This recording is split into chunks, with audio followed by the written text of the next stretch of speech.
강령놀이. 나라마다 놀이의 방식은 다르나 귀신이나 영혼을 불러들여 자신의 궁금증을 해결하는 놀이입니다. 일본에서 시작된 귀신을 부르는 놀이 분신사바. 프랑스 집시 계통의 유목민들이 영혼들에게 궁금한 것들을 물어보던 놀이에서 비롯되었다는 설이 있는 위저보드. 그리고 한국의 민속놀이 중에 하나, 정초나 정월대보름. 젊은 여성들이 모여 앉아 초월적인 존재의 혼을 불러 노는 놀이, 춘향이 놀이. 심심풀이로 보는 쾌량의 괴담. 미래에 대한 걱정이 많은 젊은이들이 춘향이 혼을 불러 궁금한 것을 물어보고 해답을 얻는 놀이가 춘향이 놀이입니다. 즉 혼을 부르는 강령을 통한 놀이인 것이죠. 그런데 설화에 등장하는 실제하지 않는 가상의 인물인 춘향이 그 혼을 불러 빙의가 된다면 그 혼은 과연 춘향이인 것일까요? 정초나 정월대보름에 행해졌던 이 놀이는 지역별로 총각들도 함께 어울렸다는 설도 있지만 기본적으로 미혼의 여성들 또는 혼인한 지 얼마 되지 않은 어린 기혼 여성들이 어른들 몰래 소규모로 모여 행해졌으며 순례에게 상당히 위험한 놀이이기에 놀이를 하다가 어른들에게 들키면 엄청나게 혼이 났다고 합니다. 어른들을 피해 몰래 놀이를 진행했어야 됐으니 놀이의 배경은 깜깜한 밤이나 인적이 없는 숲속이었을 가능성이 높죠. 놀이의 방식은 이렇습니다. 참여자들은 원형의 대형을 만들어 안고 한 명의 순례를 정합니다. 순례는 대체로 신기가 있는 사람이 맡으나 신기가 있는 사람이 없는 경우 가위바위보로 무작위로 순례를 정하거나 놀이를 하다가 반응이 나타나는 사람이 순례가 되기도 합니다. 순례가 정해지면 원형의 대열 가운데 앉히고 순례가 된 사람은 무릎을 꿇고 앉아서 양손을 합장하고 초월적인 존재 춘향이의 혼이 내리기를 기원합니다. 이렇게 춘향이 놀이의 준비는 끝이 났으며 본격적으로 춘향이 놀이를 시작합니다. 순례 주위에 앉은 참가자들은 노래를 시작하는데 가사는 이렇습니다.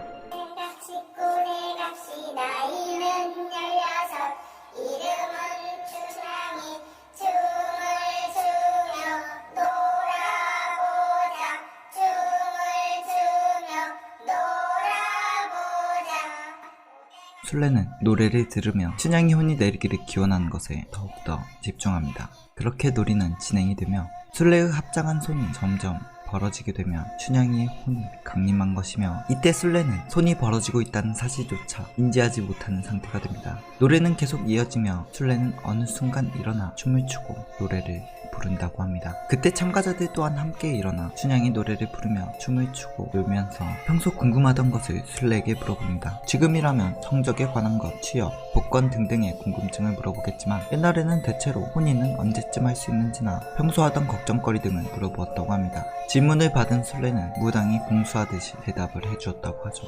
분신사바나 위저보드와 비슷한 맥락의 놀이입니다. 춘향이 놀이의 위험성은 놀이가 끝날 때인데 춘향이 놀이를 하고 순례는 일정한 시간이 지나면 정신을 차린다고 합니다. 그러나 때때로 제정신이 돌아오지 않거나 기절 또는 실성하기도 하며 빙의 상태를 계속 유지하기도 하는데 빙의에서 깨지 않는다면 따귀를 때리거나 소리를 질러보고 찬물을 끼얹거나 주문을 외우며 깨기를 기원합니다. 다행히 제정신으로 돌아온다면 순례는 놀이 도중 했던 모든 행동들과 말을 기억하지 못한다고 하죠. 다행히 제정신으로 돌아온다면 말이죠.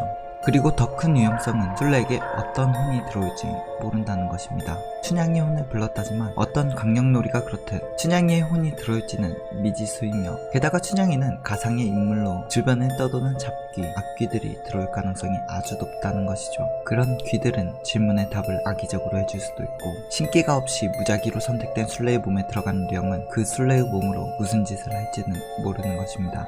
한국의 민속놀이, 춘향이 놀이. 순례가 모든 위험성을 감수하는 순례 독박놀이입니다.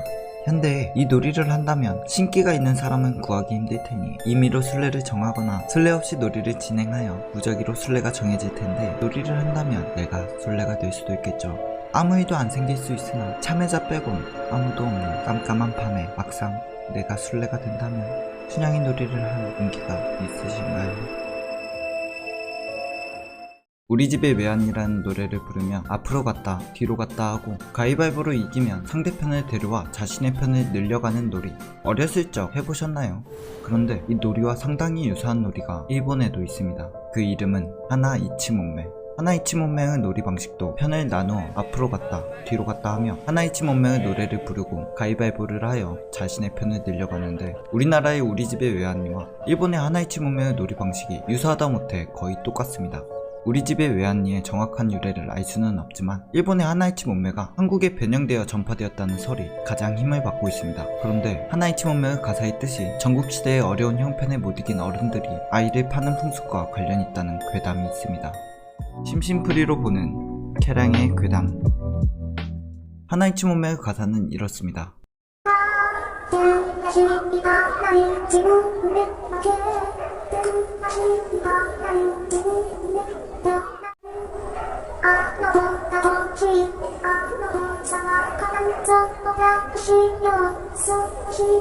가사를 보자면 놀이방식과 마찬가지로 자신의 편을 늘리는 가사로 볼 수 있으나 노래에 나오는 하나이치 몸매, 무슨 뜻일까요?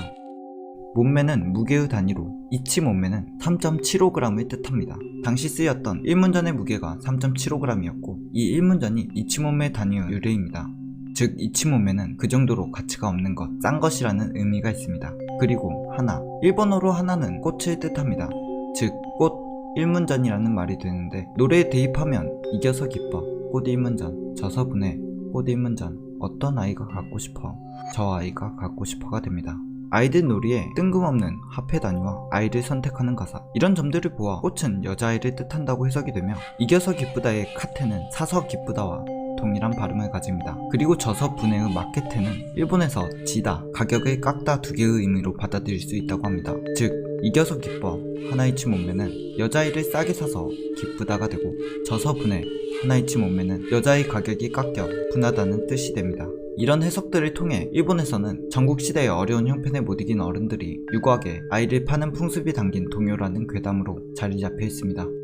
그리고 이 하나이치 몸매가 우리 집의 외환리의 유래라고 생각하고 우리 집의 외환리의 가사를 본다면 우리 집의 외환리에 나오는 꽃도 여자아이로 비유될 수가 있습니다. 생각해보면 꽃을 찾으러 꽃밭이나 꽃집이 아닌 왜 하필 남의 집에 가는 것일까요? 사실 하나이치 몸매와 우리 집의 외환리를 분리해서 본다면 이 가사는 그저 맡긴 꽃을 되찾아오는 가사로 볼 수 있습니다. 그러나 그렇다고 보기엔 너무나 유사하다 못해 똑같은 놀이의 방식, 우리 집의 외환리가 인신매매 괴담이 붙어있는 하나이치 몸매에서 유래되었다면 일제감정기 때 전파되었을 가능성이 크고, 그렇다면 이 가사는 맡겨놓은 꽃을 찾는 게 아닌 강탈을 의미합니다. 이런 문제로 한때 이슈가 되었으나 아직까지 정확한 유래는 파악되지 않은 상태입니다. 두 나라 간의 아주 흡사한 놀이, 두 나라 동요에 등장하는 꽃, 과연 이게 우연일까요? 살면서 눈을 깜빡이는 타이밍을 놓친다던가 특정 단어들이 어색해진 적이 있나요? 특정 단어를 의식하고 집중하여 생각할 경우 안녕, 안녕, 안녕, 령, 안녕. 일상생활 속에서 자주 쓰던 말임에도 불구하고 해당 단어가 낯설어지는 경우가 있습니다. 반복적으로 말하는 단어와 같이 형태가 고정되어 있고 반복적인 신호가 계속 발생하며 이 신호에 대한 반응이 둔감해지는 현상, 게슈탈트 붕괴 현상. 심심풀이로 보는 캐랑의 괴담. 게슈탈트 붕괴 현상에 관심이 있던 대학생 A군은 B군에게 한 가지 실험을 제안합니다. 게슈탈트 붕괴 대상을 단어가 아닌 자기 자신으로 삼아보자는 것. 실험 내용은 매일 정해진 시간에 거울을 보며 나 자신에게 너는 누구니? 라고 묻는 것이었습니다. 꺼림칙한 실험임에도 B군은 호기심이 동했고 그 실험에 동참하게 됩니다. 그날 저녁 A군은 거울 앞으로 다가갑니다. 거울 속에는 자기 자신의 모습이 비추고 있었고 자신의 눈을 보며 묻습니다. 너는 누구니? 분위기상 소름이 끼칠 뿐 자신에 대한 낯설음은 찾아오지 않았습니다. 다음날 B군에게도 같은 말을 들었고 역시 될 리가 없다고 생각하지만 그래도 이왕 시작한 거 최소 한 달은 해보자고 결심합니다. 하루, 이틀, 그렇게 실험을 계속해오던 A군은 점점 이상한 감각을 느끼게 됩니다. 거울 속에 비춘 내 모습이 내가 아닌 것 같은 느낌. 거울을 보며 눈, 코, 입 하나하나를 뚫어지게 볼 때 이 하나하나가 내 것이 아닌 느낌은 심해졌고 이 실험의 위험성을 느끼게 됩니다. 그리고 B군에게 그만하자고 말해야겠다고 결심을 합니다. 그리고 다음날 학교에 갔지만 B군은 학교에 나오지 않았습니다. 다음날에도 나오지 않았습니다. 다음날에도. 걱정이 된 A군은 B군의 자취방을 찾아가게 됩니다. 문을 두드려도 집안에는 인기척이 느껴지지 않았습니다. 혹시나 하는 마음에 문을 열었는데 다행히 잠궈놓지 않았던 것인지 문은 열렸고 멍하니 방바닥에 앉아있는 B군을 보게 됩니다. A군은 섬찟 놀라고 무엇인가 불안했지만 태어난 척 말합니다. 왜 방 안에 있으면서 문을 열어주지 않느냐고. 그러나 B군은 아무 말을 하지 않았고 멍한 눈동자로 A군을 바라만 볼 뿐이었습니다. B군의 그런 모습에 무언가 잘못되었다고 느낀 A군은 B군의 방을 살펴보게 됩니다. 그리고 B군의 침대 맞은편에서 B군이 실험했을 거라 여겨지는 거울을 보게 됩니다. 그런데 그 거울은 일반 거울이 아닌 삼면경이었습니다. 게슈탈트 붕괴현상은 일본 인터넷 초기 웹 커뮤니티의 도시전설에서 유래된 것으로, 사실 이 용어는 학술 용어가 아닌 은어입니다. 정확한 학술 용어는 의미 과포화로 반복적으로 말하는 단어와 같이 형태가 고정되어 있고, 반복적인 신호가 발생하면 이 신호가 일시적으로 둔감해지면서 의미가 추출되지 않는 것으로, 요약하면 단순한 미시감입니다. 따라서 앞의 내용은 도시전설에 불과하며 거울에 대고 너는 누구니라고 계속 물었을 때 자아붕괴에 이르는 것은 과장일 뿐이고, 실제로는 자신의 이목구비나 특정 신체 부위가 낯설게 느껴지는 정도가 전부라고 합니다. 그래도 거울에 비친 내 모습을 보며 너는 누구니라고 물어보고 싶지는 않네요. 한여름의 바닷가, 바위나 방파제에는 따개비가 다닥다닥 붙어 있습니다. 이 이야기는 한여름 바닷가에서 마주한 위험하고 무서운 따개비에 관한 이야기입니다. 심심풀이로 보는 캐랑의 괴담. 휴가를 맞아 친구들과 찾아온 바닷가. 햇볕은 뜨겁게 내리쬐지만 앞에 탁 트여있는 바다는 더위를 잊게 만든 만큼 속을 시원하게 만들어 주었습니다. 전 한바탕 해수욕을 즐긴 뒤 친구들과 낚시를 하기 위해 방파제에 올랐죠. 다들 바닷가에서 높은 바위 위나 방파제가 위험하다는 것을 알고 있을 것입니다. 뚫려있는 깊은 구멍들과 미끄러지기 쉬운 이끼들이 자라나 있어 낙하 위험성이 아주 크죠. 물론 저도 이런 위험성은 알고 있습니다. 그리고 여기서 낚시하는 사람들 중 그걸 모르는 사람이 있을까요? 알고서도 하는 겁니다. 고기가 잘 잡히니까. 그러나 저는 그곳에 올라가 몇 분 만에 후회를 하게 됩니다. 그깟 고기가 뭐라고. 죽을 뻔했거든요. 조심한다고 했지만 방파제에 붙어있던 따개비들이 떨어지며 그것에 미끌려 방파제 구멍 속으로 빠질 뻔했습니다. 정말 철렁한 순간이었죠. 언젠가 인터넷에서 이런 짤을 본 적이 있는데 찰나의 순간에 이 짤이 생각나더군요. 정말 다행히도 따개비에 무릎이 찢어지는 정도로 끝이 났죠. 그런데 사실 구멍에 빠질 수 있었다는 공포심이 더 커서 가려졌었던 것이지, 따개비의 무릎이 부딪히는 순간도 꽤나 아팠고 공포스러웠습니다. 상상해보세요. 다닥다닥 붙어있는 따개비에 내 살이 쓸리는 상상을. 저는 그대로 친구와 함께 숙소로 돌아왔고, 다행히도 상처는 깊지 않았으며 걷는데도 문제가 없었습니다. 그러나 상처를 가지고 바닷가에 들어갈 수는 없어 모처럼 휴가를 제대로 즐기지도 못하고 돌아와야만 했죠. 상처가 크지 않아 연고를 꾸준히 발라주었더니 금방 새살이 돋아났습니다. 그러나 한동안 상처가 아플 때마다 따개비에 쓸리는 상상에 몸을 부르르 떨어야 했습니다. 언제 상상해도 그건 소름이 끼칠 정도였죠. 상처가 다 아물고 따개비에 대한 트라우마도 점점 없어질 때쯤 무릎이 조금씩 쑤셔오기 시작했습니다. 무릎을 무언가 작은 바늘로 쿡쿡 찔러대는 느낌. 그러나 어느 날은 조금 괜찮아졌다가 또 어느 날은 무릎을 굽히지도 못할 만큼 아파왔습니다. 그리고 무릎은 점점 붓기 시작했죠. 이젠 정말로 굽힐 수가 없었습니다. 특히 무릎에 접시뼈, 쓸개골이라고 불리는 뼈를 조금이라도 건드리면 형용할 수 없는 고통이 찾아왔죠. 하루만 더 있으면 괜찮아지겠지 하는 생각이 병을 키워왔던 것입니다. 도저히 안 되겠다 싶어 병원에 찾아갔습니다. 의사는 무릎을 보더니 엑스레이부터 찍어봐야겠다고 하더군요. 그리고 의사는 무릎 접시뼈 뒤쪽에 무언가 이물질이 잔뜩 끼어있다고 말합니다. 그리하여 어쩔 수 없이 무릎 절개를 진행하였는데, 무릎에는 의사도 예상치 못한 것들이 들어있었습니다. 바로 이제 막 성장한 따개비들이 무릎 접시뼈 뒤쪽에 다닥다닥 붙어있었던 것이죠. 바닷물과 농도가 비슷한 사람의 혈액으로 인하여 따개비가 붙은 방파제에 부딪혔을 때 무릎으로 옮겨간 따개비의 알이 성장하여 부화했던 것입니다.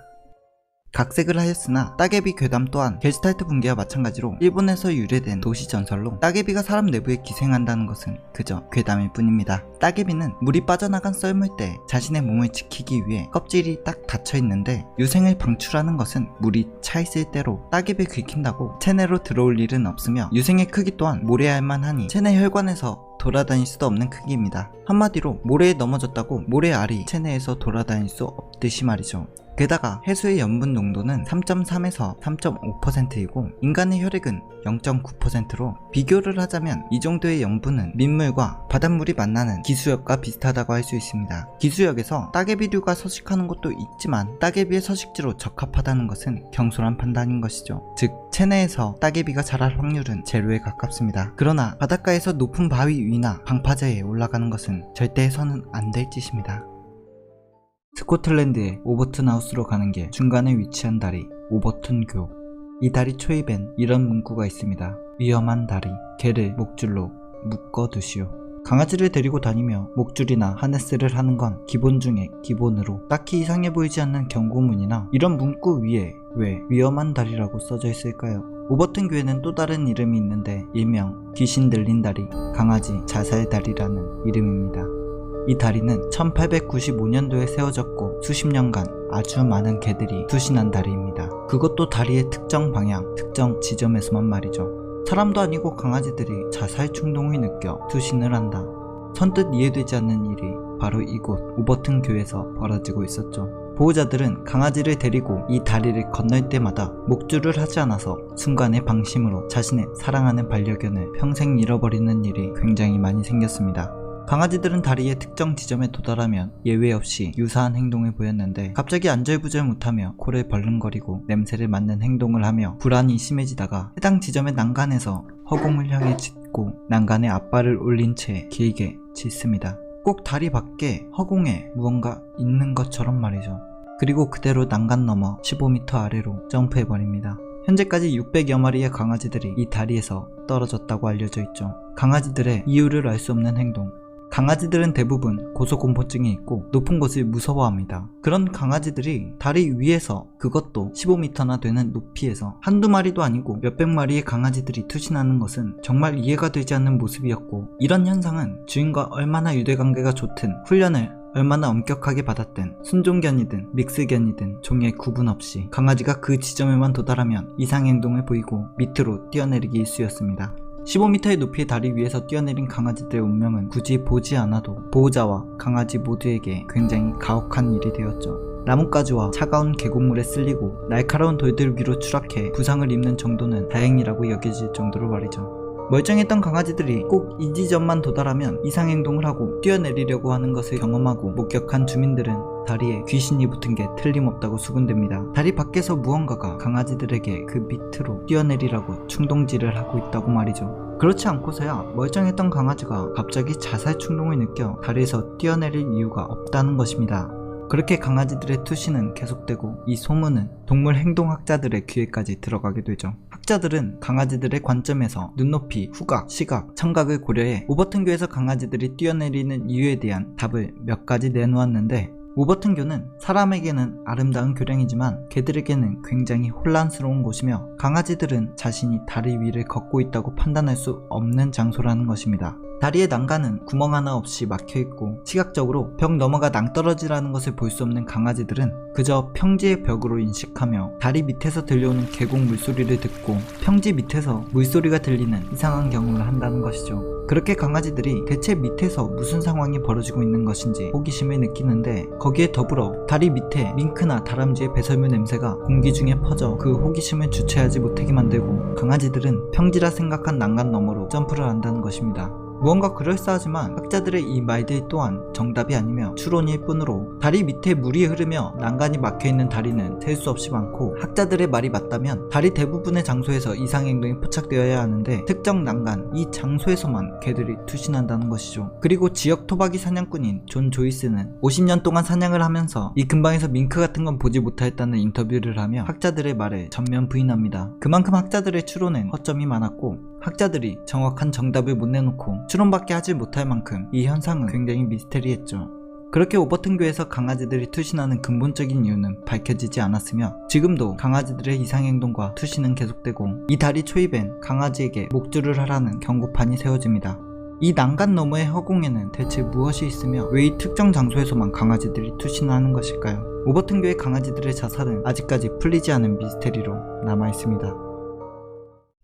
호빵맨은 자신의 머리를 떼어주어 배고픈 사람들에게 나누어 줍니다.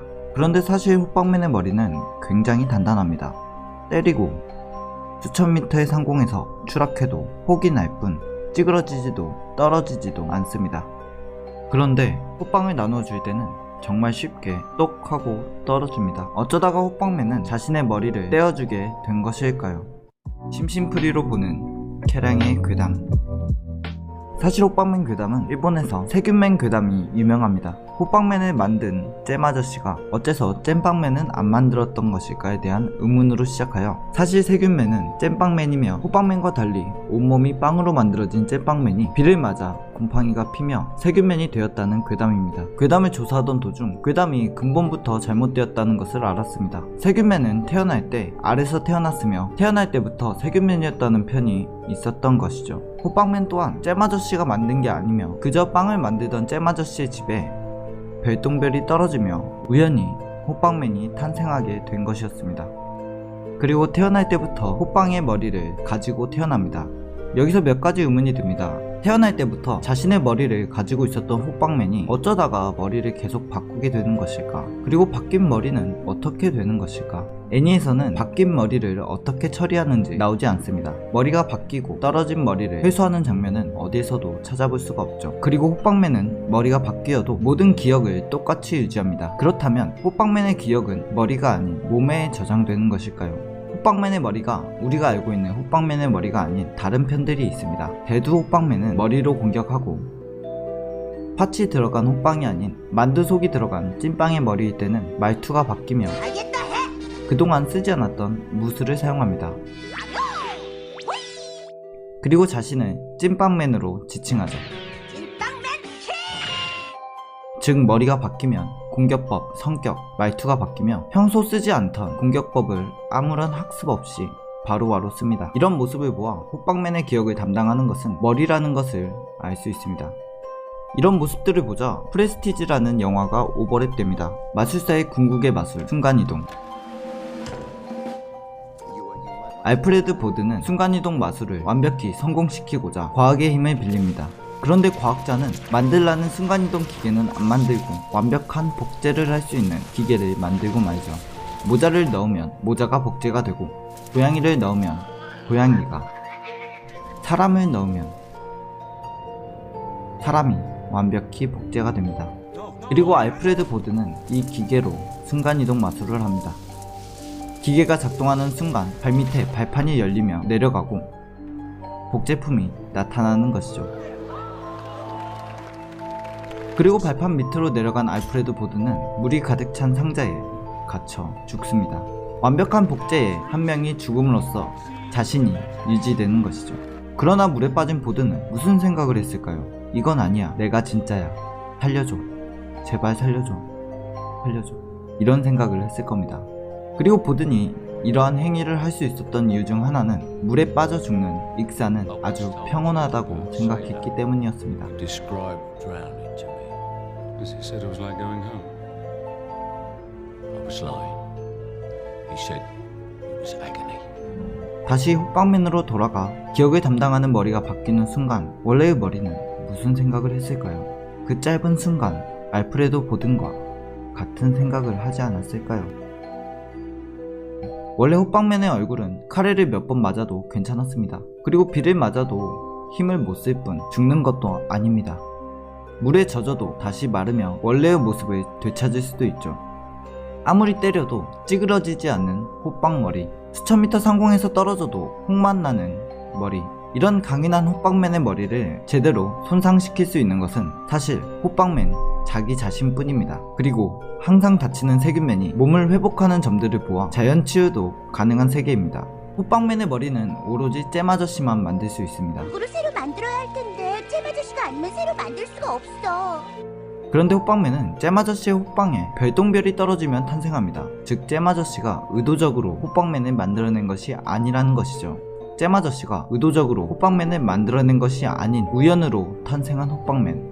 그런 호빵맨의 머리를 잼 아저씨는 완벽히 기억을 유지시킨 채 만들어낼 수 있습니다. 심지어 호빵이 아닌 다른 머리로도 말이죠. 여기서 알 수 있는 것은 빵을 굽는 오븐은 특별한 것이 아니라는 것. 저 오븐으로 다른 사람이 똑같은 호빵맨의 머리를 굽는다고 호빵맨의 머리를 만들어낼 수는 없다는 것입니다. 그리고 찐빵맨을 잼 아저씨가 만들어낼 때는 완전히 다른 장소, 다른 오븐기에서 만들어냅니다. 이런 모습들을 보면 잼 아저씨가 호빵맨의 머리를 만드는 실험을 하다가 기억을 빵에 주입하는 기술을 터득한 게 아닌가 싶어집니다. 그 비법은 오로지 잼 아저씨만 알고 있고 빵에 기억을 주입하는 기술을 터득한 잼 아저씨는 별똥별의 힘을 빌리지 않고도 카레빵맨, 식빵맨을 만들어내고 호빵맨의 머리를 복제하여 지속적으로 호빵맨의 머리를 바꿔주고 있다는 것. 호빵맨은 잼아저씨의 실험에 의해 복제 머리인 것은 모르고 머리만 바뀌면 모든 것이 정상으로 돌아온다는 것만 믿은 채 머리의 소중함을 도외시하고 그 강인한 머리, 자신의 소중한 머리를 자신의 손으로 떼어주며 머리야 바꾸면 되지 라는 생각을 하게 된 것은 아닐까요?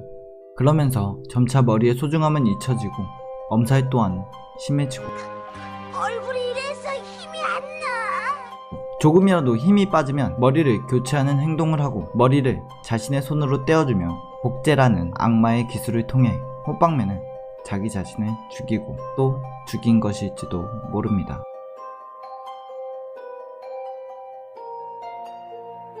맨바닥에 발바닥을 내려놓아서는 안 되는 아이, 혼자서 걷는 것이 금지된 아이, 사람들과 대화하는 것 또한 안 되며 무표정한 얼굴로 앉아있는 아이.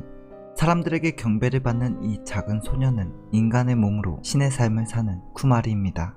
심심풀이로 보는 캐랑의 괴담.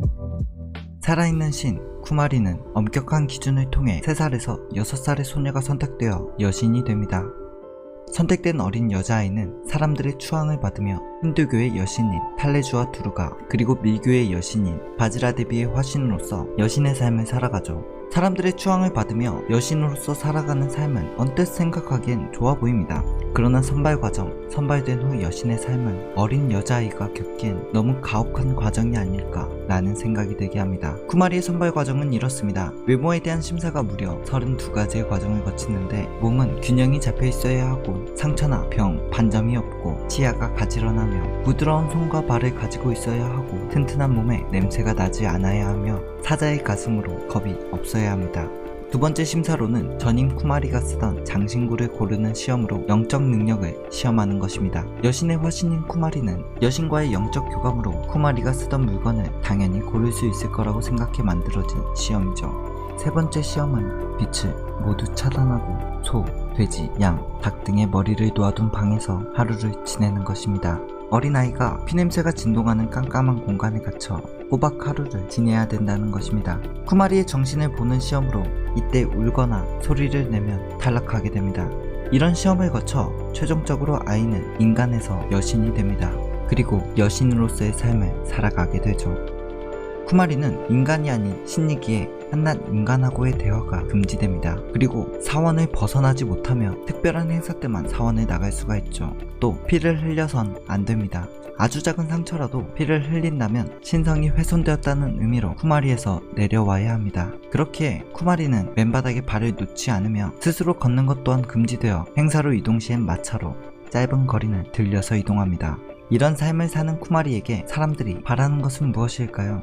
신에게 바라는 것, 보통 자신이 이룰 수 없는 것, 확실한 답을 내릴 수 없는 불확실한 것들이 대부분일 것입니다. 자신이 혼자 뚝딱 해낼 수 있는 일을 바라진 않을 테니까 말이죠. 사람들은 쿠마리에게 돈을 놓고 가족들의 안녕을 기원하기도 하고 쿠마리의 표정을 보고 자신에게 일어날 일을 예측하기도 합니다. 힌두교에서는 천연염료 티카를 사용해 이마에 살짝 찍는데 이는 제3의 눈, 마음의 눈, 지혜의 눈을 의미하며 과거에는 사제, 수행자, 예배를 드리는 사람만 그렸으나 지금은 힌두교 신자들이 일상적으로 하는 관습입니다. 그런 제3의 눈을 신자들에게 찍어주는 쿠마리 표정에는 여러 의미의 예언이 있다는 속설이 있죠. 그리고 티카를 찍어주는 쿠마리 표정 변화에는 안 좋은 일들이 포함이 되어 있으니 사람들은 쿠마리가 되도록 무표정하길 원합니다. 자신들의 안녕을 위해서 말이죠. So that would not be a very good thing because people believe that that could be a bad omen, that could lead to something bad like, death or even a legal case, things that, bad things that people want to avoid. And so generally we believe that a straight face is what you really want to, see. 그렇게 쿠마리들은 표정 또한 마음대로 지어낼 수가 없습니다. 자신의 미묘한 표정 변화가 신자들에게는 지옥과 천국으로 다가오기 때문이죠. 이런 신으로서의 삶은 초경이 시작되어 피가 나면 끝이 나고 쿠마리에서 물러나 다시 인간이 됩니다. 그리고 후임 쿠마리가 선택되어 다시 추앙을 받죠. 이런 쿠마리들은 네팔의 각 도시와 마을에 총 11명이 있다고 알려져 있습니다.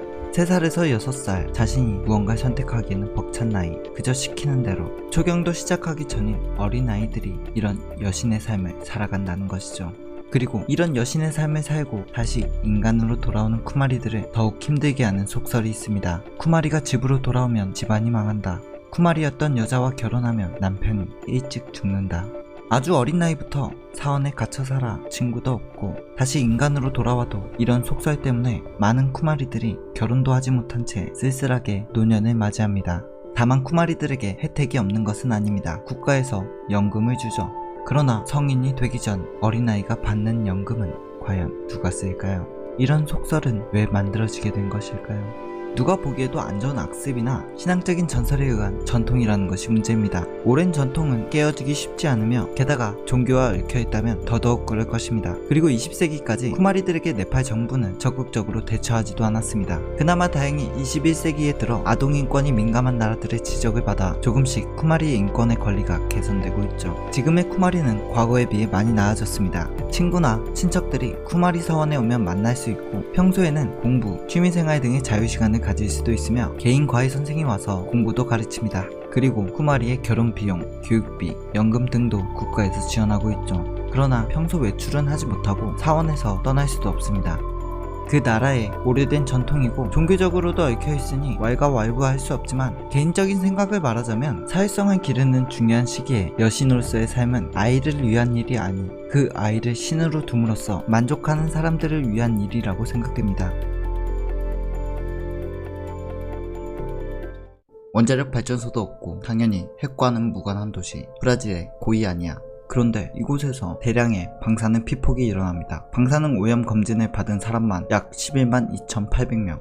이 사태가 일어나게 된 이유는 푼돈을 벌어보려던 좀도둑질이었다고 하는데 이곳에서 무슨 일이 벌어졌던 것일까요? 심심풀이로 보는 케랑의 괴담. 1987년 9월 13일 브라질 고이아니아. 폐업을 한 지 얼마 되지 않은 한 병원에 도둑들이 침입합니다. 도둑들의 이름은 호베르투와 와그네르. 호베르투와 와그네르는 돈이 될 만한 물건을 찾던 중 600kg이 넘는 고철덩이를 발견하게 됩니다. 이 고철을 고물상에 팔면 돈이 되겠다 싶었던 도둑들은 해체를 진행하였고 해체 과정에서 실린더형의 케이스 하나를 발견하게 됩니다. 그 케이스 안에는 어떤 캡슐이 들어있었고 이 캡슐 안에는 100g가량의 푸른색 분말가루가 들어있었는데 이 가루는 신기하게 어둠 속에서 아름다운 푸른빛을 발산하고 있었습니다. 어둠 속에서 아름답게 빛나는 푸른색 가루를 본 호베르투와 와그네르는 그 가루를 진귀한 물건으로 생각했고 큰 횡재를 했다 생각하며 가루를 훔쳐나옵니다. 그리고 푸른빛을 발산하는 신비한 가루를 고물상에 가 고물상 주인에게 보여주죠. 신비로운 푸른빛에 매료된 고물상 주인은 푸른빛의 가루를 25달러에 구입하게 됩니다. 그리고 이 대수롭지 않아 보였던 도둑질로 인해 도시 전체가 방사능에 피폭되는 대참사가 일어나게 됩니다. 의료기기 안에 들어있던 푸른빛이 나는 가루의 정체는 바로 염화세슘이었던 것이죠.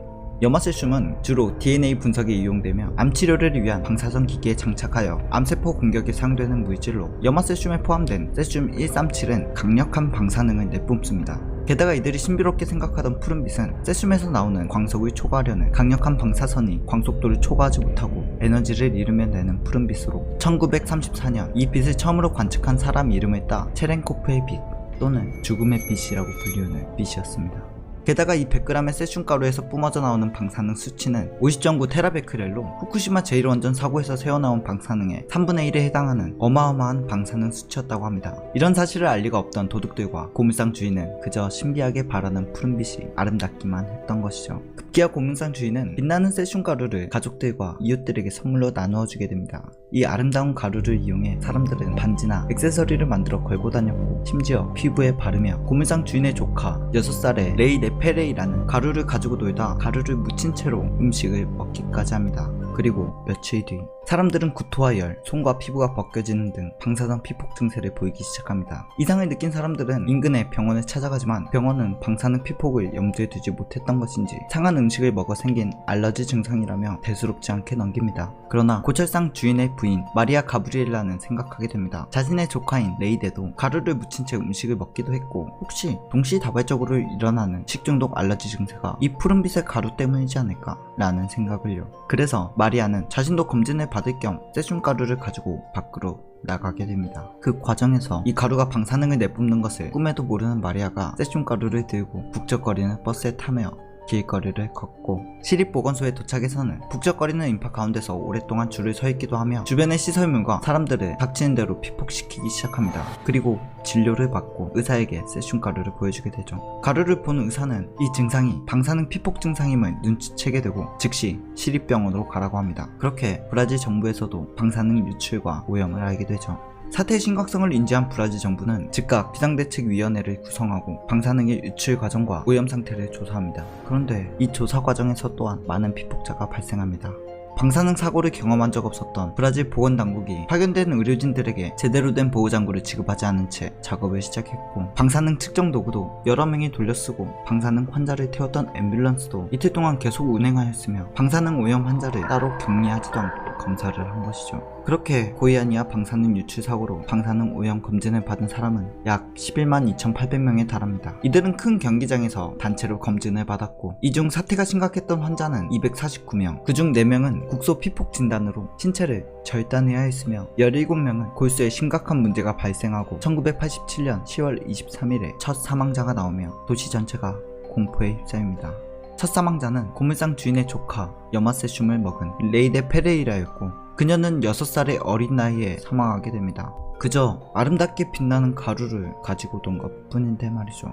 그리고 뒤를 이어 숙모이자 고물상 주인의 아내인 마리아도 세상을 떠나게 되죠. 피폭으로 사망하게 된 시신은 상당한 양의 방사능을 뿜어내기에 일반 관을 쓰거나 화장을 할 수도 없었습니다. 그렇게 두꺼운 나무로 된 관에 안치되었는데 매장을 반대하는 주민들이 몰려와 저주받은 것들이라며 돌을 던지고 침을 뱉었다고 합니다. 사실 이들의 잘못이 무엇일까요? 그 가루가 세슘이라는 것을, 방사능을 뿜어내고 있다는 것을 꿈에라도 상상할 수 있었을까요?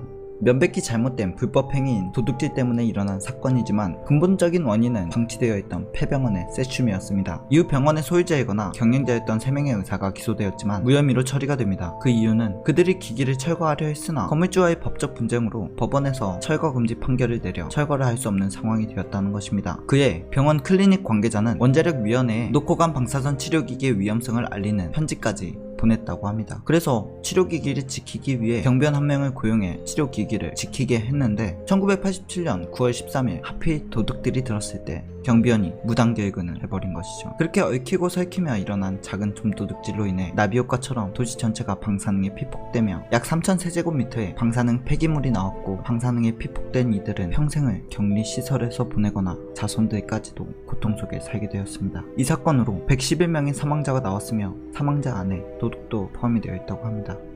후쿠시마현 산간 조용한 마을의 초등학교에서 170cm의 건장한 남성이 변기 정화조에서 죽은 채로 발견됩니다. 이 남성은 어떻게 좁고 더러운 정화조 안에서 사망한 채 발견되었던 것일까요? 심심풀이로 보는 케랑의 괴담. 1989년 2월 28일 후쿠시마현 타무라군 미야코지촌 산간의 조용한 마을 초등학교에 근무하는 23세의 젊은 여교사는 일을 마치고 여교사 화장실로 향했습니다. 용변을 보기 위하여 화장실로 들어간 여교사는 여교사 화장실에 있으면 안 되는 것을 보게 됩니다. 변기 안에서 남성의 구두를 보았던 것이죠. 여교사는 섬뜩한 느낌에 화들짝 놀라 나왔고 의심스럽게 열려있던 정화조를 살펴보게 됩니다. 그리고 그 안에서 사람의 다리 같은 것을 발견하게 됩니다. 당장 학교로 뛰어가 남아있던 동료 교사들에게 자신이 본 사실을 알렸고 학교 측에서 경찰에 신고를 하게 됩니다. 신고를 받은 경찰들과 소방단원들이 급히 출동하게 됩니다.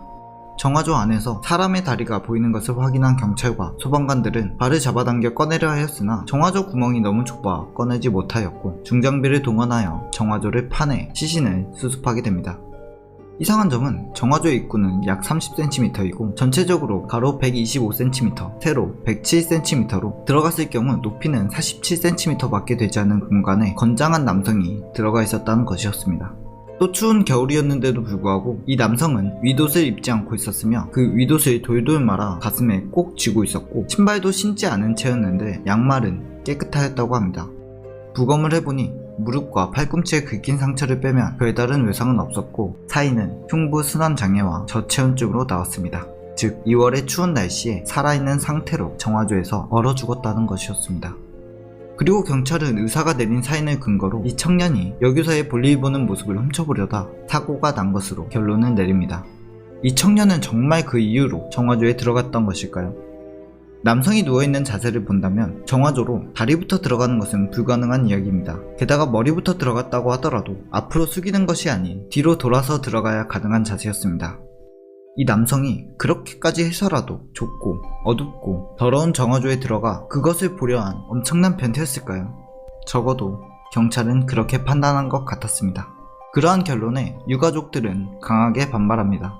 사실 이 청년의 그간의 행실이 너무나 바르기 때문이었죠. 26살의 청년은 후쿠시마 원자력 발전소의 유지보수 회사에서 직원으로 근무하였고 생전에 감수성이 풍부하며 고등학생 때는 밴드 활동도 하였습니다. 마을 주민들에게도 인망이 두터워 결혼식 사회나 촌장 선거 때 찬조 연설을 부탁할 정도로 활달하고 예의 바른 청년의 전형적인 모습을 지닌 청년이었습니다.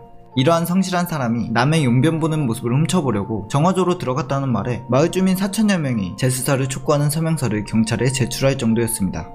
100번 양보해서 겉과 속이 완전히 다른 사람이라고 하더라도 경찰의 결론에는 허점이 너무나 많았습니다.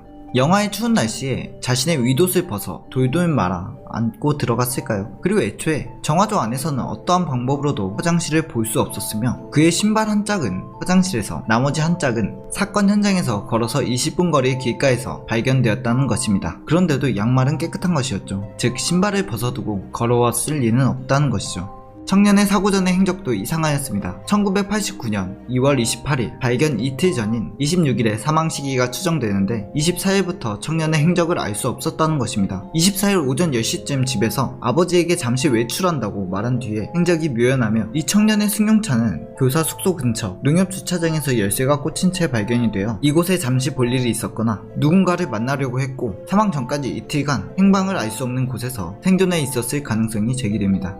그러나 결국 경찰은 그가 흥분한 상태에서 신발이 벗겨진지도 모른 채 걷다가 정화조에 들어간 것이라고 사건을 종결시킵니다. 이런 결과를 당연히 사람들은 받아들이지 않았고 몇 가지의 설들이 돌기 시작합니다. 첫 번째 설은 당시 촌장 선거가 혼탁, 과열 양상을 띠던 중 청년은 한 촌장 측에 찬조 연설을 부탁받았지만 거절하였는데 그로 인해 원한을 품은 선거 관계자가 청년에게 해를 가하였다는 것입니다. 두 번째는 처음 발견자인 여교사와 청년은 생전 알고 있는 사이였는데 여교사에게 계속 장난 전화를 거는 스토커가 있었다고 합니다. 그리고 청년은 장난 전화를 건 사람에 대해서 누군지 짐작이 간다고 말했다고 합니다. 그렇게 장난 전화를 걸었던 사람이 궁지에 몰리자 청년을 죽였다는 것입니다. 세 번째는 후쿠시마 원자력 발전소의 유지, 보수를 담당하는 기술자였던 청년은 1989년 1월 후쿠시마 제2원자력 발전소의 제순환 펌프의 부품이 깨져 원자로 안으로 들어가는 레벨 2에 해당하는 사고가 발생하는데 이 사건으로 인해 책임자는 도쿄전력 본사에 소환되어 추궁을 받았고 우에노역에서 투신 자살하게 됩니다. 이 책임자의 동료가 바로 이 청년이라는 것입니다. 청년이 투신 자살을 한 동료의 죽음을 파헤치다가 도쿄전력의 원전 비리, 원전 마피아를 알게 되었고 그들로 인해 죽음을 맞이하였다는 것입니다. 이처럼 납득이 되지 않는 결론에 추측과 설들만 무성하며 이 사건은 현재까지도 의문투성이의 사건으로 남아있습니다. 전염성이 엄청 강한 전염병이 도시에 창궐하고 점점 퍼져나간다면 사람들은 어떻게 반응하고 어떤 행동을 보일까요? 그 전염병은 치사율이 100%이며 치료제 또한 없다면 그리고 그 전염병이 창궐하는 곳에 내가 있다면 나는 어떤 선택을 할까요? 전염병은 보균자 옆에 스치기만 해도 전염이 되며 치사율은 100%이고 치료제 또한 없는 상황. 이런 극단적인 상황은 괴담이나 영화에서나 등장할 법한 상황이죠. 그런데 이런 상황이 가상의 세계, 게임 속에서 일어납니다. 그리고 게임 속 유저들은 아주 다양한 행동들을 보여주게 되죠. 심심풀이로 보는 캐랑의 괴담. 2005년 월드 오브 워크래프트 일명 와우라는 게임에서 영국 BBC 뉴스에까지 나오고 엄청나게 이슈가 되었던 사건이 있었습니다. 와우 게임 내에 전염병이 돌았던 것이죠. 이 전염병은 스치기만 해도 전염이 되었으며 치사율은 100%였고 치료제도 없었죠. 전염병의 근원지는 와우 게임의 새로 나온 보스 하카르라는 보스였습니다. 이 보스는 새로 나온 던전의 던전 보스였는데 보스의 스킬 중 오염된 피라는 스킬이 사건의 발단이 됩니다. 이 오염된 피 스킬에 맞으면 캐릭터가 중독 상태에 빠지는데 지속적으로 200 데미지를 받으며 캐릭터의 HP가 깎여나갔죠. 2005년 당시 만렙의 체력이 2000에서 5000대였기에 중독에 걸리면 꽤나 치명적이었다고 할 수 있습니다. 게다가 이 스킬은 다른 플레이어나 펫에게 전염이 되었으며 플레이어의 어떠한 스킬로도 오염된 피 스킬을 없앨 수가 없었죠. 그래도 이런 강력한 스킬이지만 던전에 나오면 자동으로 스킬이 해제되어 정상적인 캐릭터, 정상적인 펫으로 돌아올 수 있었습니다. 그런데 문제는 예기치 못한 곳에서 발생하죠. 중독에 걸린 펫을 던전 속에서 소환을 해제시킨 후 던전을 나와 펫을 소환해보니 그 펫에 걸려있는 중독이 풀려있지 않았던 것입니다. 그렇게 펫은 하카르라는 전염원에 의해 전염된 1차 전염자가 되었고 그 펫에 걸려있던 전염병이 주인과 마을 NPC들을 감염시켜버립니다. 펫과 펫 주인은 얼마 못 가 죽었겠지만 NPC들은 사정이 달랐죠. NPC들은 죽지 않게 프로그래밍이 되어 있는 존재였으며 전염병에 걸려 체력이 깎여도 지속적으로 체력이 회복되어 죽지 않았던 것입니다. 그렇게 NPC들은 복균자가 됩니다. NPC들에게 퀘스트를 받거나 NPC 옆을 지나다니던 유저들이 전염병에 전염이 되고 그런 유저들에게 또 다른 유저들이 전염이 되며 전염병은 점점 퍼지게 되죠. 이 치사율 100%의 치료제도 없는 전염병은 도시에 급격하게 퍼지게 됩니다. 고레벨 유저들은 잠시나마 견딜 수 있었지만 저레벨 유저들은 그대로 죽어나갔죠. 그렇게 도시에는 죽은 유저들의 해골이 쌓이게 되며 모든 것이 죽어나갑니다. 현실도 아니고 게임 속에서 일어난 전염병 사건이고 이 사건은 한마디로 말하면 게임 속 버그에 불과했습니다. 하지만 게임 속에서 일어난 대규모 전염병 사건으로 아주 흥미로운 장면들을 볼 수 있게 되었죠. 대규모로 전염병이 돌게 되었을 때 사람들이 보이는 행동들을 볼 수 있었다는 것입니다. 오염된 피라는 전염병에 걸려 나만 죽을 수 없지라며 다른 사람들을 감염시키는 유저들이 생겨나고 그런 유저들이 도시 밖을 빠져나가 다른 도시들을 감염시키자 유저들이 스스로 모여 대도시 출입을 통제하며 전염병 확산을 막기 시작합니다. 그리고 중독이 되며 완치할 수 없는 오염된 피에 걸린 유저에게 조금이라도 더 살라고 계속 힐을 하여 체력을 회복시켜주는 유저들도 있었으며 다른 사람들에게 피해가 가지 않게 홀로 떨어져 천천히 죽음을 맞이하는 유저들도 있었죠. 그리고 전염병에 전염되지 않기 위하여 전염병이 없는 곳으로 멀리 피해버리는 유저들도 있었습니다. 그리고 오염된 피를 해제할 수 있는 가짜 치료제를 파는 사기꾼과 장사꾼들도 나타나죠. 이런 유저들의 행동들은 현실에서 대처가 불가능한 엄청난 전염병이 퍼졌을 때 일어나는 사회 혼란, 개개인의 심리, 궁중 심리 등을 보여주고 있었고 게임이라는 가상세계에서 일어나는 이러한 현상은 여러 분야의 학자들의 관심을 끌게 하기에 충분하였습니다. 그리고 미국 보건복지부 산하 질병통제예방센터에서도 전염병 연구에 참고하기 위해 블리자드에게 당시의 통계 자료를 제공해달라고 요청하기도 하며 와우 전염병 사건은 아주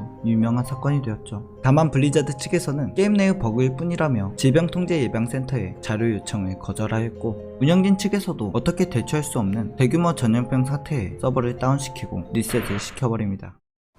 플로리다주에 허리케인이 불어닥치고 도시는 물에 잠깁니다. 자연재해로 고통받는 사람이 있는가 하면 그 상황에 현금 인출기를 훔치려는 도둑들도 보입니다. 그런데 물속에서 이들을 노리는 무언가가 있습니다. 도시에 등장한 악어? 심심풀이로 보는 캐랑의 괴담. 헤일리는 연락이 안되는 아버지를 찾기 위해 허리케인이 발생한 장소로 향합니다. 그러나 집에는 휴대폰만 덩그러니 놓여있고 하수구를 수리하려고 한 것인지 공구들과 하수구 배관이 열려 있습니다.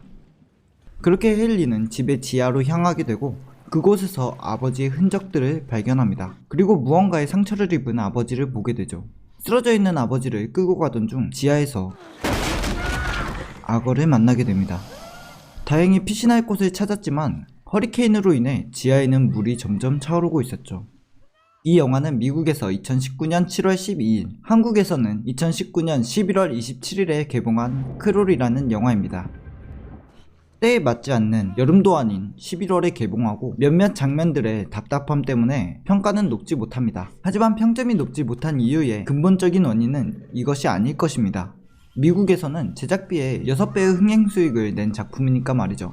한국에서 낮은 평점을 받는 이유와 흥행이 덜하는 이유는 이 영화와 공감대를 찾을 수 없다는 게 크지 않을까 합니다. 스릴러에 스릴을 선사해주는 포식자가 악어라는 점이 크게 작용되지 않았나 생각됩니다. 허리케인으로 인하여 도시가 잠겼다고 하더라도 왜 악어가 나타나는지 영화는 설명해주지 않습니다. 잠깐 표지판이 스쳐갈 뿐.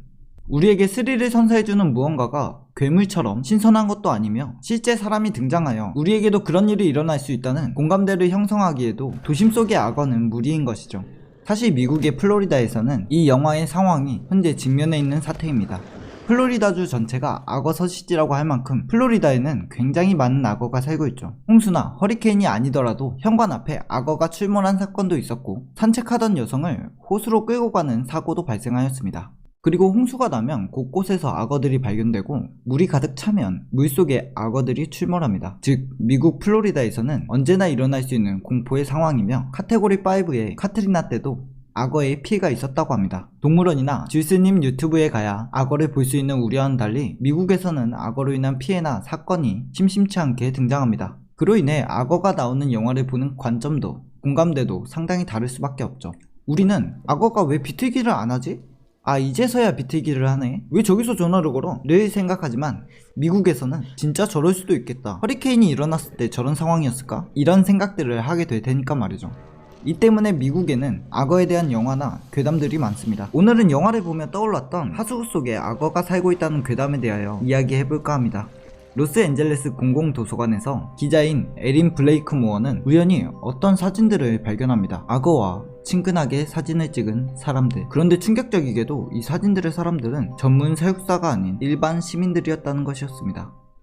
때는 1907년. 프랜시스 어니스트와 엘리게이터 조 캠벨은 링컨 하이츠 지역의 캘리포니아 악어 농장을 개장합니다. 당시 남부 캘리포니아 주민들에게 악어는 부츠와 핸드백을 만드는 재료 정도로 인식되던 시기로 악어의 포악함이나 위험성은 몰랐던 시기였는데, 악어 농장에서 처음 보는 악어의 모습은 사람들의 충격과 호기심을 끄기에는 충분하였습니다. 그렇게 악어 농장은 금세 주말의 인기 방문지로 자리 잡았고, 방문객들은 25센트 입장료만으로 악어를 접하며 타고 먹이를 주고 만지고 같이 수영을 할 수 있었죠. 그렇게 농장이 폭발적인 호응을 얻자 프랜시스 어니스트는 거북이와 악어, 이구아나, 뱀 등 각종 파충류를 추가하기에 이릅니다. 그렇게 악어를 포함해 개체수는 2000여 마리까지 불어나게 되며 악어 농장은 호황을 누리게 됩니다. 그리고 휴가를 맞아 악어 농장을 방문한 부유층들은 집으로 돌아갈 때 새끼 악어들을 애완용으로 구입해갑니다. 여기서부터 괴담은 시작됩니다. 과연 새끼 악어들을 애완용으로 구입해가서 잘 키울 수 있었을까요? 조그마하던 새끼 때와는 달리 일정 크기 이상으로 자라나면 가정에서 기르기는 불가능했고, 악어들은 뉴욕의 하수구에 버려지게 됩니다. 그리고 괴담이 돌기 시작하는데, 뉴욕의 하수구에는 거대한 악어가 산다라는 이야기였습니다. 이 괴담은 새끼 악어를 사와 하수구에 버렸던 이들이 우리가 버렸던 악어들이 살아있을까? 쥐 같은 것을 먹고 크게 자라있을지도 몰라, 이런 말들을 하며 와전되어 퍼져나간 것으로 보이며 괴담은 들불처럼 퍼져나갑니다. 그렇게 괴담이 점점 퍼져나가자 과학자들이 등판합니다. 과학자들은 하수구의 추운 온도와 오염, 그리고 부족한 먹이로 인해 하수구에서는 악어가 살 수 없다고 밝혔지만, 괴담은 수그러들 생각을 하지 않고 내가 거대한 악어를 하수구에서 보았다, 악어가 사람을 물어갔다 등의 목격담들이 등장하고, 뉴욕의 하수구에는 거대한 악어가 있다는 괴담은 유명한 도시괴담으로 자리를 잡습니다. 이후 이 괴담은 엘리게이터와 같은 영화의 모티브가 됩니다. 괴담은 그렇다 치고 실제로 있었던 악어 농장은 어떻게 되었을까요? 이렇게 많은 악어들이 과연 전부 훈련된 악어였을까요? 사실 이 악어들은 훈련된 악어가 아닌 야생 악어였다고 합니다. 악어는 배가 부르면 사냥 활동을 하지 않고 대부분 이광욕을 즐기는데, 이러한 특성을 이용하여 먹이를 배부르게 준 뒤 관광객을 맞이한 것이죠. 그러니 결국 사고는 예견되어 있었던 것이었습니다. 결국 관광객들이 악어에 의해 다치는 사태가 일어나고, 야간에 때때로 악어들을 자유롭게 풀어놓아 농장 울타리에 취약한 곳을 악어들이 찾아내 농장을 탈출하고, 또 폭우가 내리면 주택가에서 악어가 발견되기도 하며, 이렇게 탈출한 악어의 신고가 농장 개장 기간 동안 1000여 건에 달했습니다. 그렇게 1907년에 개장해 1953년까지 농장은 영업을 하였는데, 시간이 흐를수록 계속 일어나는 사건 사고와 사람들의 안전에 대한 지식과 무엇보다 시대가 달라지면서 방문객들의 안전과 동물 학대를 우려하는 목소리가 점점 높아지며, 결국 1953년 프랜시스의 손자인 켄 어니스트는 부에나 파크로 농장을 이전하며 캘리포니아 악어 농장은 폐쇄합니다.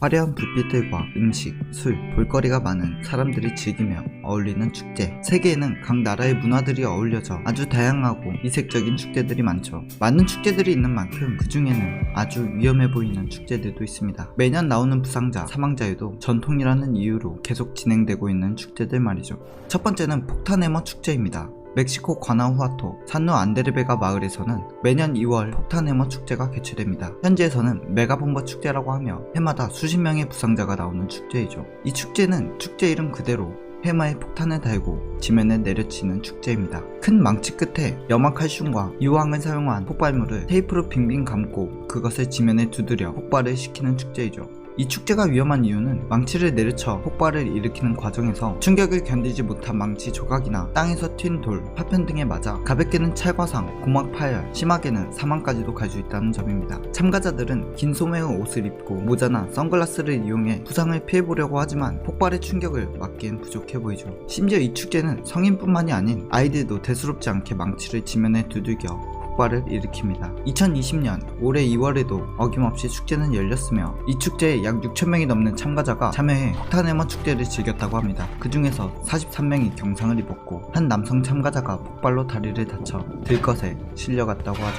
이 축제는 전 소작인과 지주 사이에서 벌어진 400년 전 전투를 재현한 것으로 알려져 있으며 목숨을 잃거나 심각한 부상을 입을 수 있다는 위험에도 불구하고 역사와 전통을 잊지 않자는 의미로 매년 이어지고 있다고 합니다. 두 번째는 온바시라 축제입니다. 딱 보기에도 엄청난 크기의 나무를 타고 내려오는 일본 특유의 축제입니다. 나무를 타고 비탈을 내려오며 견디지 못하고 옆으로 떨어지는 모습들은 정말 위험천만하죠. 자칫 잘못하면 나무에 깔릴 수도 있는 위험한 상황입니다. 이 온바시라 축제는 약 1200년 동안 6년 주기로 시행된 꽤 역사가 깊은 일본 전통 축제입니다. 축제 후 과정은 이렇습니다. 150년 된 전나무 껍질을 벗겨 말립니다. 그렇게 완성된 기둥은 영광된 기둥이라고 불리죠. 그리고 전나무 위에 사람들이 올라타고 양옆으로 밧줄을 연결해 수백 명이 잡고 산비탈을 내려옵니다. 근데 내려오는 속도가 아찔하며 나무 위에 탄 사람들은 어떠한 보호 장비도 없죠. 이렇게 산비탈을 내려와 호수를 건너고 근처의 신사, 성지에 도착하여 나무를 세우는데 이 세운 나무에서도 밧줄에 의지하며 수십 명의 사람들이 올라갑니다. 150년 된 전나무의 무게는 약 10톤가량이라고 하며 그런 나무를 타고 내려오는 것도 아찔하였지만 세운 나무 위에 수십 명의 사람들이 올라가 있는 것도 잘못하면 대형 참사로 이어질 수 있는 아찔한 광경입니다. 가장 최근에 열렸던 온바시라 축제는 2016년 5월 나가노현 스와오 호수에서 이루어졌으며 이때 당시에도 사망자가 나왔다고 합니다. 지난 50년 행사마다 수많은 사상자가 발생하였으나 이러한 죽음마저 축제에 참가한 참가자들은 영광이라고 생각한다고 합니다. 세 번째는 엔시에르 소모리 축제라고 불리는 축제입니다.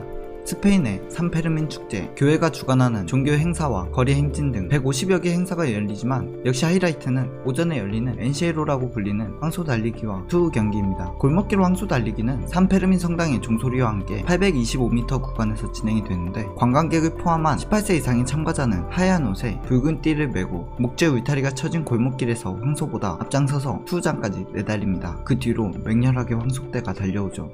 보기만 해도 아찔한 이 축제 역시 매년 부상자가 속출하는 축제입니다. 1800년대 과거 사육장에서 투우장까지 소를 몰고 도심을 통과했던 데서 유래되어 이 도시의 수호성인 산페르민을 기리는 이 행사는 넘어지고 부딪혀 피를 흘려도 중지가 되지 않습니다. 수호성인 산페르민이 지켜주리란 믿음으로 달린다고 하죠. 뜨거운 여름에 개최되는 축제는 매년 나오는 부상자에도 불구하고 100만 명 이상이 참가하여 축제를 즐긴다고 합니다. 그리고 이어지는 산페르민의 투우 경기는 적어도 48마리의 황소가 목숨을 잃는다고 하죠. 그래서 동물학대 논란까지 휩싸인 축제이고 반투우 경기 시위도 일어나지만 가장 최근인 2019년 7월에도 이 축제는 계속 이어지고 있습니다. 전통이라고 하여 오늘날까지 이어지는 위험천만한 세계의 축제들, 각 나라의 전통, 문화를 존중해야 된다고는 하지만 돈을 준다고 해도 참가하고 싶진 않은 축제들입니다.